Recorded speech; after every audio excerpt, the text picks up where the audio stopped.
Ever wondered what has happened to our lives in the last century? Or maybe you've scrolled the internet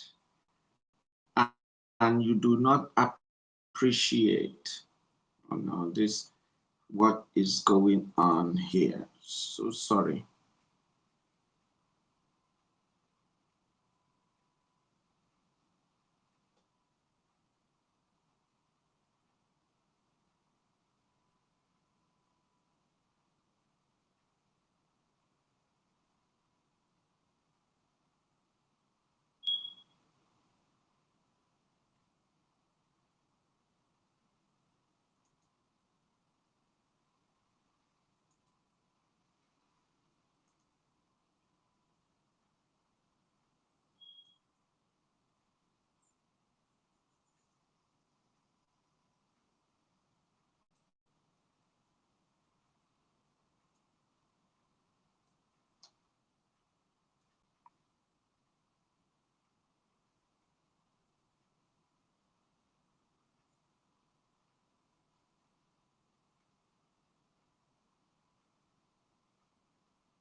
Ever wonder if there is more to health than just counting calories? Or maybe you've scrolled through countless posts asking the question, is intermittent fasting really worth the hype?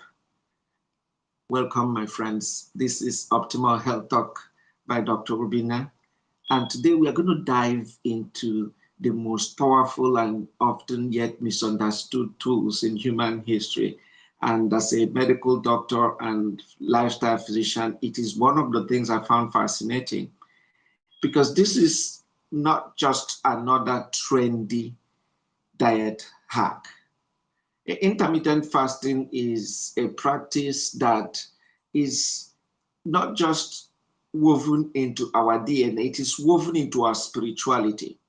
It has won a Nobel Prize in 2016, the science behind it. And in this episode, what I am going to do is, just as I've always done, to follow the same mantra that knowledge is the beginning of healing. Because if you know the hows and the whys, then the action becomes very easy. And then because of this, we will explore how this very ancient spiritual ritual hold the key to our modern healing.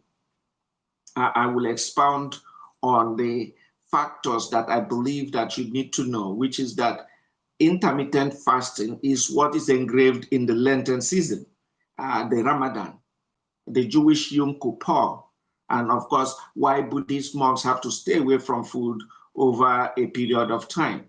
So in this part one, we are going to be looking at what are those evolutionary and scientific foundations of intermittent fasting. So watch out for part two, because it's in part two that we are now going to tackle on what really is intermittent fasting and how can it be used to prevent as well as reverse disease. So first, let's uncover what the truth behind intermittent fasting is. It has hit the internet so hard in the past almost 5 years, I believe, and everybody is their mouth now talks about intermittent fasting, but I don't know how many people actually understand what it's all about. I want you to picture this: 200,000 years ago, we dropped out of the sky almost, you could say that, because genetic understanding now shows us that humans are very different. The point where in the evolutionary tree humans came is not what was originally thought. But let's say it's 200,000 years ago. Our ancestors, they were strolling, foraging the forest. They were looking through the forest. They were not pressing their buttons to get DoorDash or Uber Eats. So they ate what they got, from hunting down mammoths to eating blackberries and blueberries and other fruits and vegetables. So they had these periods in which they had this feast. They had all the animals that they were able to get, and then they had periods in which they had the famine, which was brought about by weather conditions and other things that you can think about.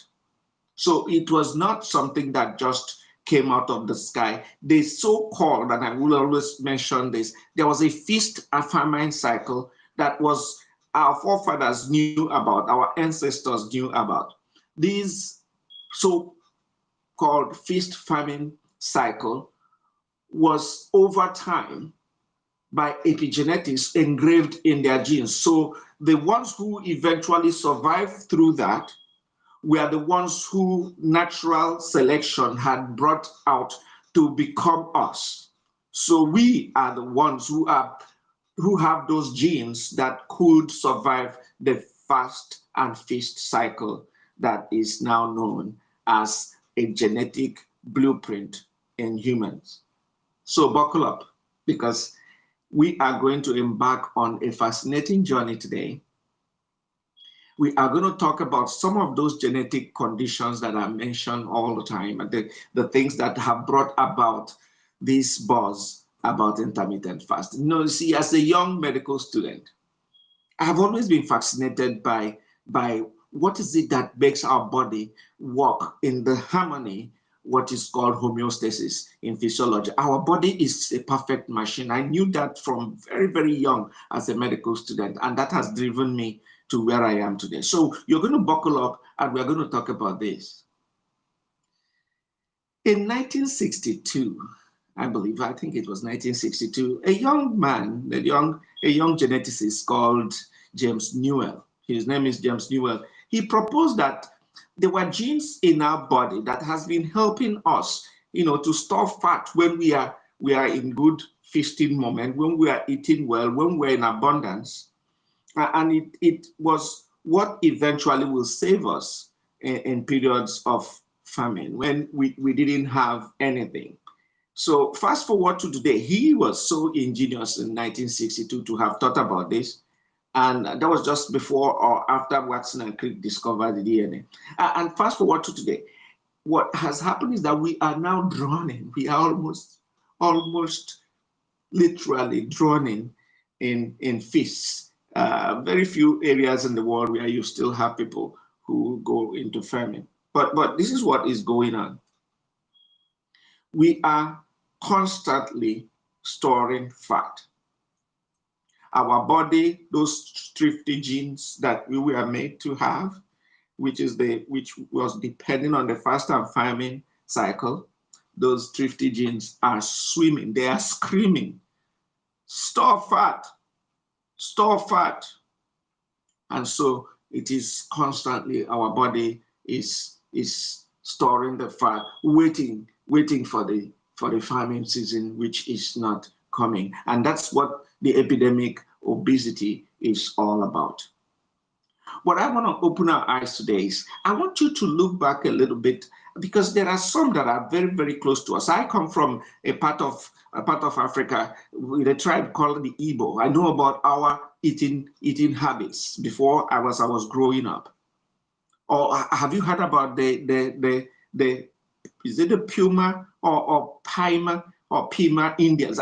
It is one of those Indian, the original Indian tribes that survived in the harshest conditions in Arizona deserts.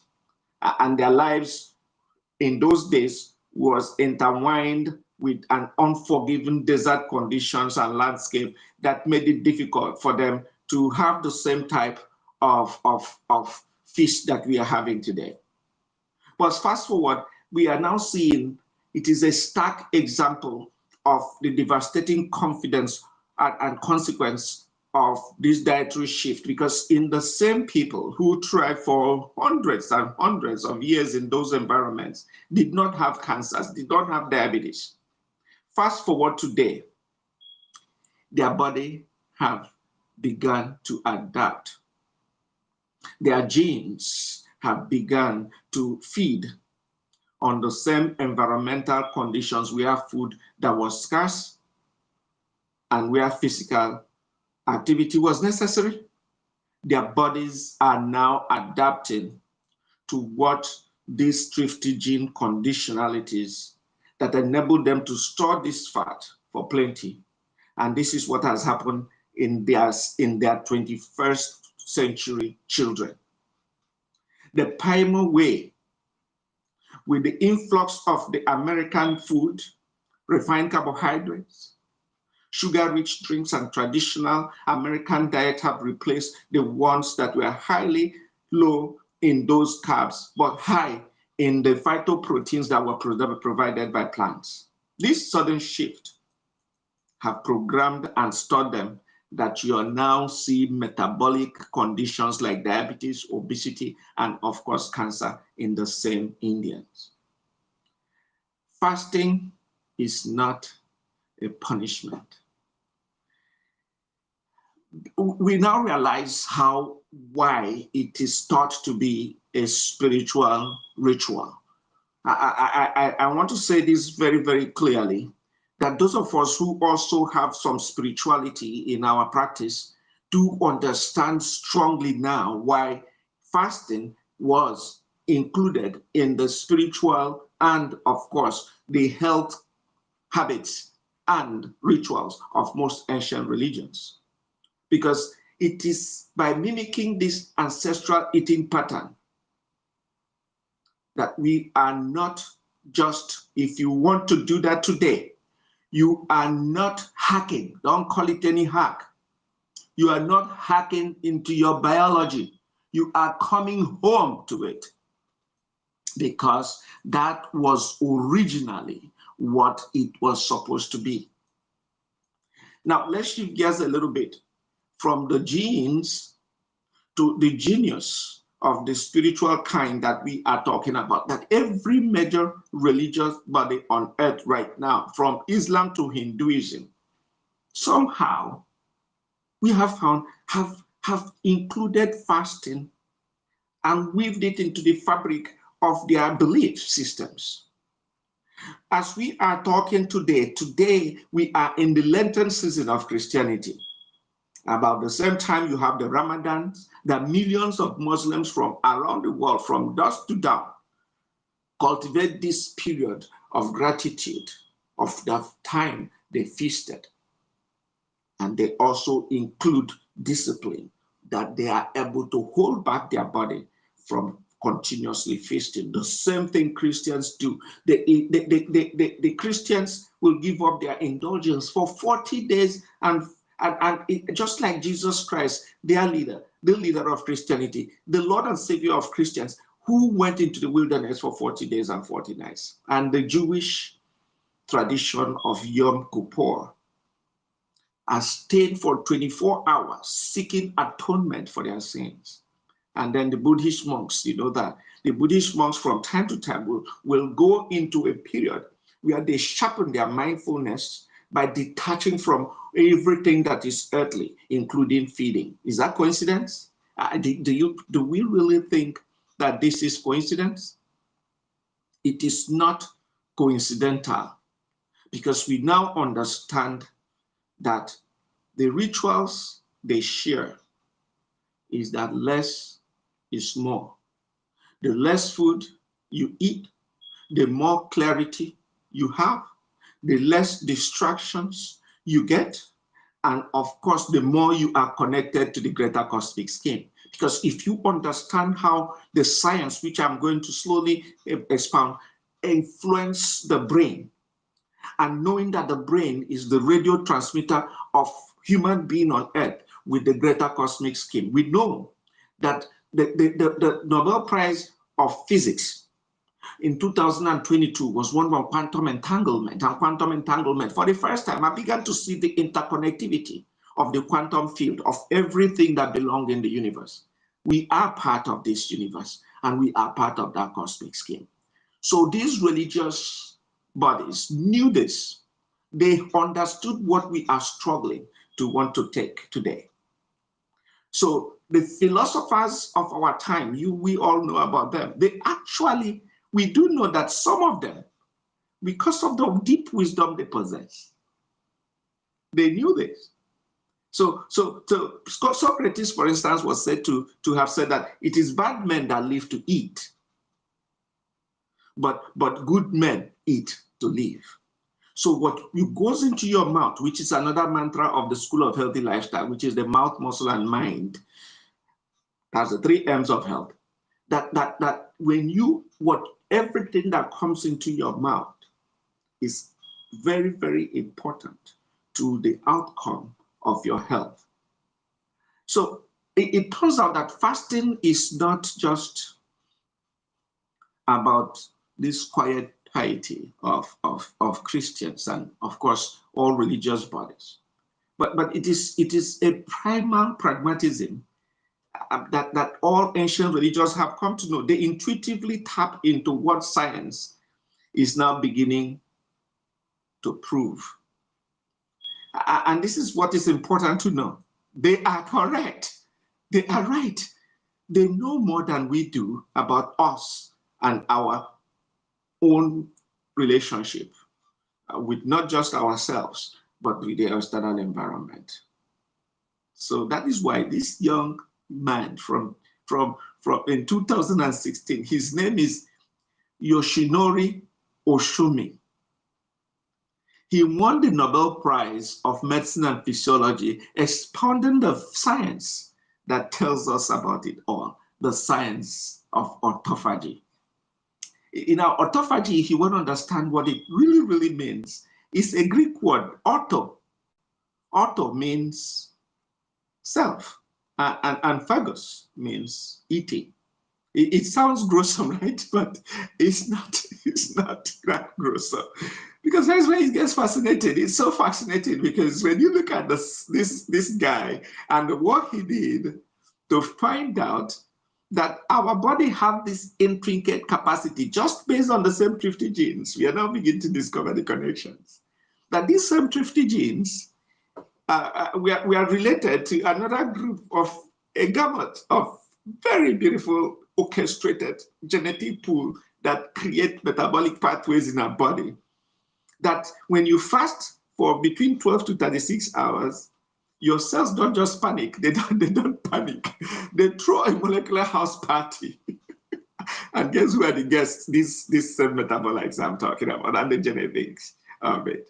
So this is what I want to tell you about this again. I want to emphasize a little bit on autophagy. I love autophagy. I tell people that autophagy and epigenetics won Nobel Prize of Medicine in 2012. And autophagy won Nobel Prize of Medicine in 2016. And both of them, if you look at them and look at the pure science behind them, of course, you begin to understand why lifestyle medicine is about the only hope. I'm going to say this clearly again. Epigenetic modifications, if you understand it from its purest form, is the basis in which lifestyle modifications can make you live longer. Because inherently, I think inbuilt in us, are the genes that should make us live as long as we can. And that is what epigenetics exposed to us. And using the same concept, that our body have this, just like the reptiles do, the snakes will shed off their skin to rejuvenate their body. We have the intricate capacity to self-clean. And I want to connect it again to those of us who are a little bit spiritual and religious and look a little bit on, a little broad-minded. I want you to think about the circadian rhythm. If you understand the circadian rhythm of our universe, the way the things are, they go into rhythm. The sun comes out, our earth is tilted in a way that it does not hurt us. But when it comes out, by the time the photons from the energy of the sun hits the human brain, the little pineal cells, the little cells in the cell body of the pineal gland, which is the receptor site, the antenna of our brain, I must always talk about it. They sense the reduction in the number of photons hitting the body. And the sun begins to recede. And then they begin to convert tryptophan, another amino acid, with glutamate. We're going to, the more you listen to me in this podcast, you're going to see that every single of these have one amino acid that was put in for it to happen. Tryptophan is now converted by just removal of a few hydrogen and oxygen molecules into melatonin in our brain. And that's where the magic begins to happen. And melatonin will begin to quieten down every neuronal transportation, every neuronal inscriptions, every neuronal neurological ionic movements in the brain. And so all the muscles will begin, especially the big muscles first begin to relax. And then the medium muscles begin to relax. And then slowly the orbicularis oculi, one of the smallest muscles in the body, is the last to go down. And at that time, the only things that will be left functioning are the systems that have been put in place for us. This process I've just mentioned activates a secondary system that will now go to work. If you've been in big offices, that's what happens. Hospitals, big offices. Once everybody go down, guess who begin to work? The engineers begin to look at the computers, make sure the computers are set right for the next day.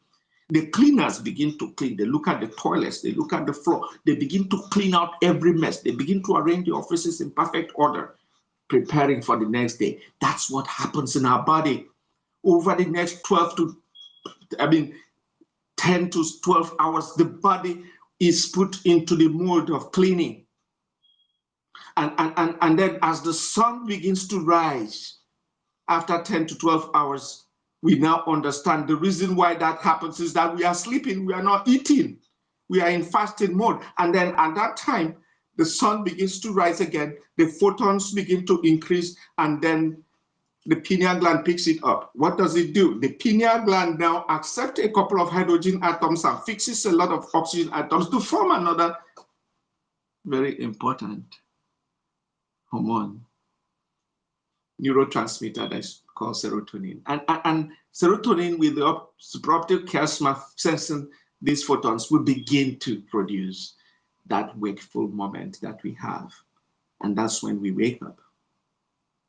But this is where it gets very interesting, because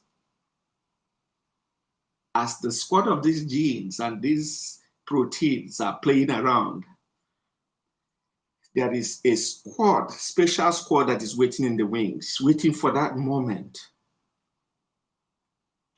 It is those genes that we inherited from our ancestors. So let me introduce you to that squad. The cleanup squad, the sensory super important squad that is embedded, that we inherited from our ancestors. Let me introduce you to that. The first one, if you know aging researchers like, I can think of David Sinclair or Walter Longo, and they have identified groups. These are all in laboratories around the world, from Harvard to Groningen in Netherlands. They are identifying groups of longevity molecules that are in us that can only be activated. Should I say that? I don't want to a little bit go outside the realm of science and become emotional. They are known, at least from research, that this group of genes are the ones that are intended to make us live longer, research have shown, and optimize all the epigenetic potentials that will prevent some of these chronic diseases that we have today. That's the way I can put it. We look at one group that is called the Sirtuins. I call them the longevity masterpiece. They are the minstrels. They are the Michelando or Michelangelo or some of those musical giants in the past.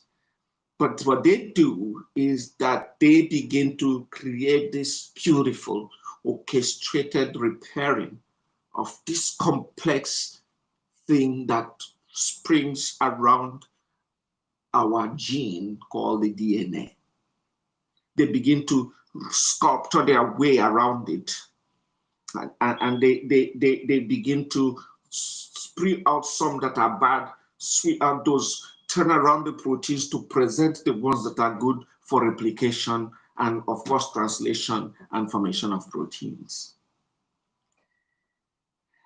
What they do is that fasting, when you are not eating, our body begins to think that it is necessary to optimize these cells, and it activates these sirtuins. And these sirtuins, they ramp up a group of molecules in the body called the NADH, nicotinamide adenosine sulfate. They are the ones, these molecules are basically like an espresso shot, a coffee, high content coffee, shot to the cells, and it begins to rejuvenate them, activate them, and rejuvenate them, and slow the aging clock.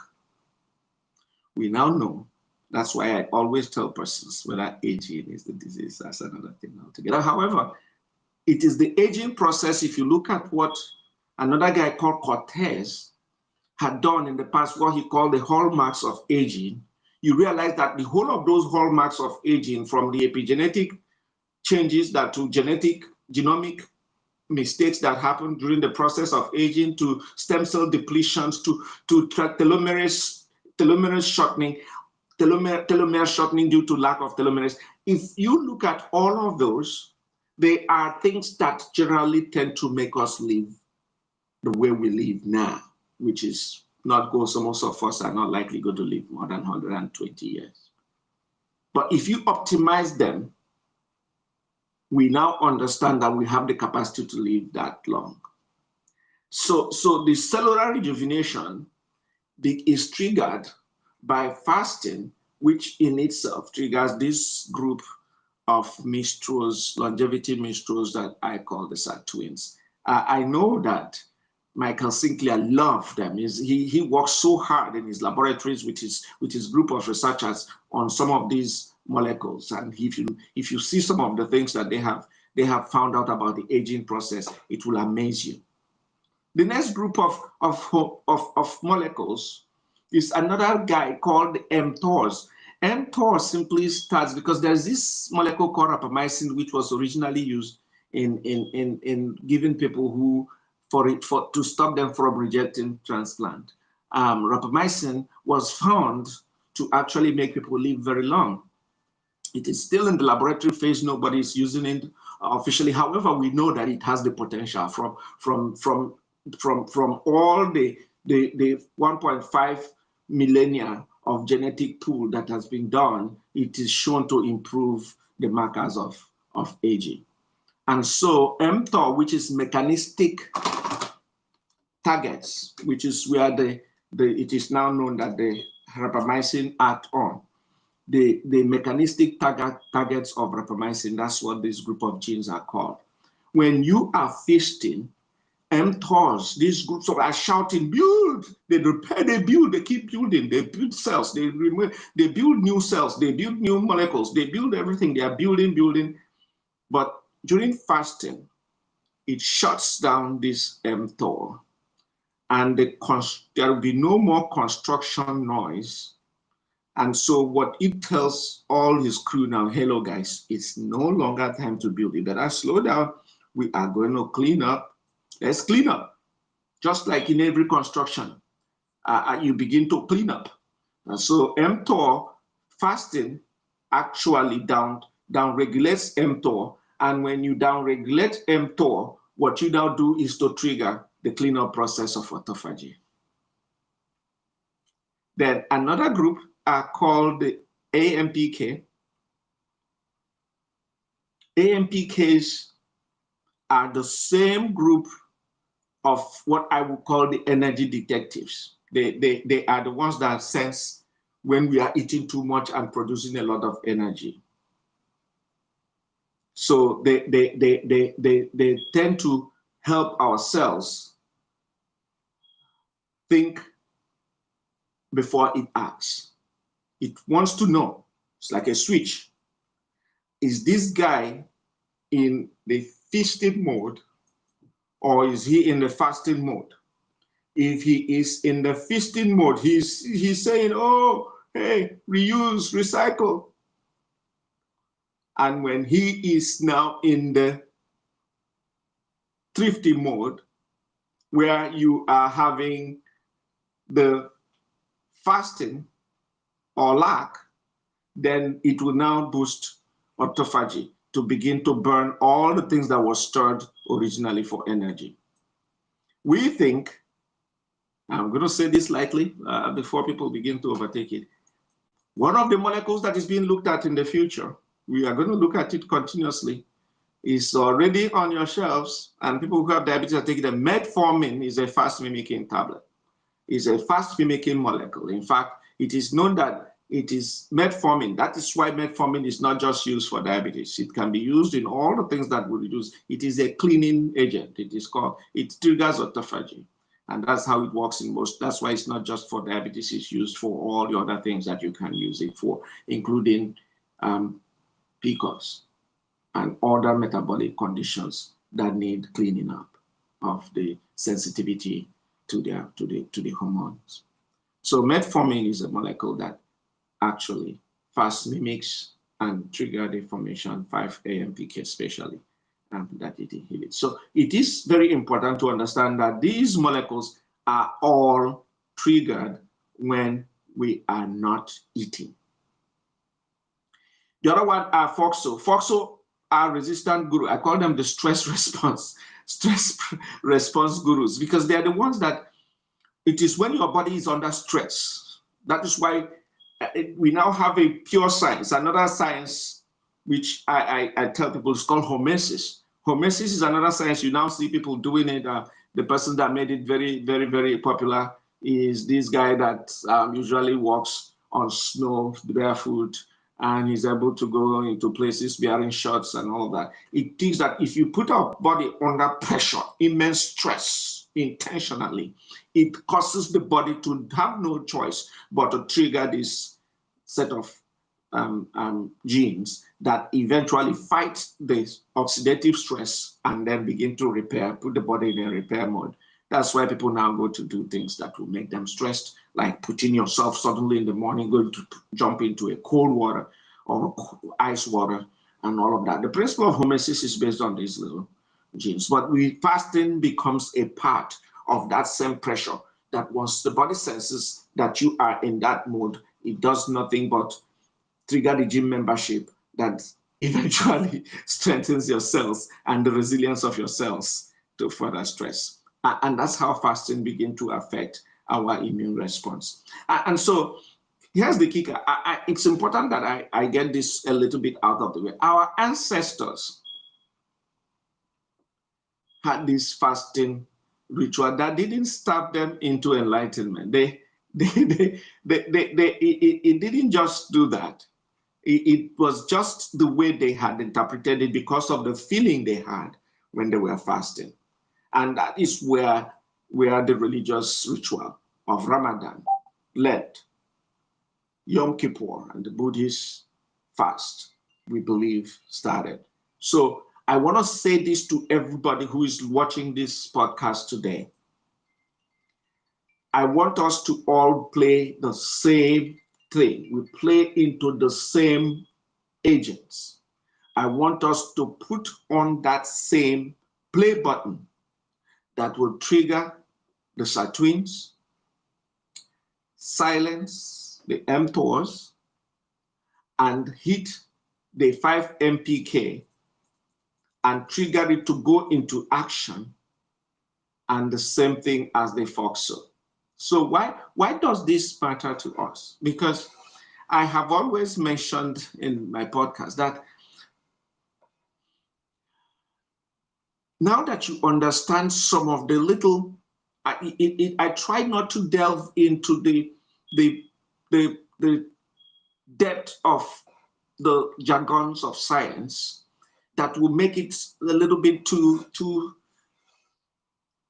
I wouldn't call it that it's not, because we are in an enlightened society, people now understand a little more. But I want to make it simple as I can, to an understanding that people, maybe 16-year-old, 15-year-olds who are watching this, will get it a little bit more than just being the semantics of the scientific, nuances that is confusing and chaotic on the information superhighway. I want it to be as simple as I can for us to understand this through that same mantra, that knowledge is the beginning of healing, so that when you understand this and understand that fasting is not about not eating,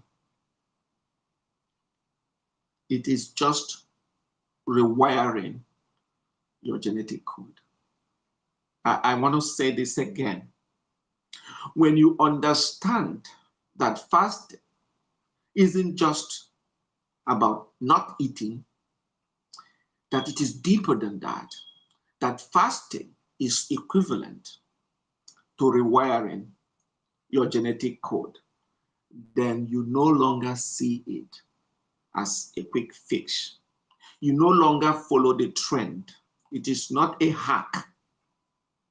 It is no longer just one of those hacks that you see and hear about every day online. I want to say something about that. I want everybody to not to misunderstand this, but I'm going to make a statement on some of the molecules that are being used these days, Ozempic, Majora, whatever the names are, that is doing marvelous things. These are amazing molecules and amazing drugs used for the treatment of diabetes, and are doing amazing things for people with metabolic stress, with high obesity. But there is something I want to ask, that when you use something from outside in form of molecule to do something that you already have an inbuilt mechanism for, it robs you of that feeling of fulfillment. I want to stop there. Why do we then want to use a quick fix when you can do something that will just be a lifestyle habit that you can use forever? The research has shown that people who started Ozempic 2 years ago, 70% of them have dropped off. And about 50% of that have regained back the weights. And some of them have climbed back into the same conditions that it stopped in the first place. Is that what you really want? Or do you want something that will permanently become a part of your lifestyle, that will continuously Ozempic your metabolism? It is using your own willpower and tapping into a 200,000-year-old survival script that is written for you.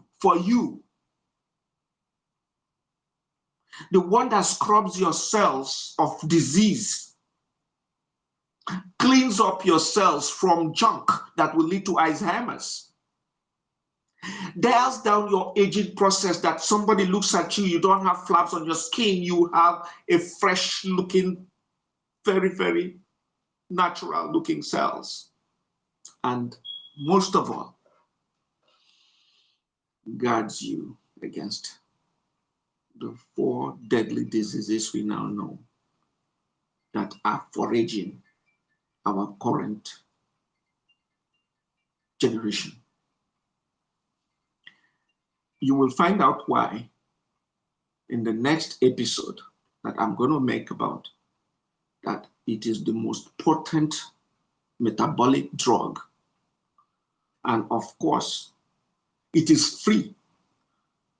It is absolutely free, not $1,000 a month. It is free. That is the moment I will drop the mic for our ancestors. Our ancestors thought they were praying.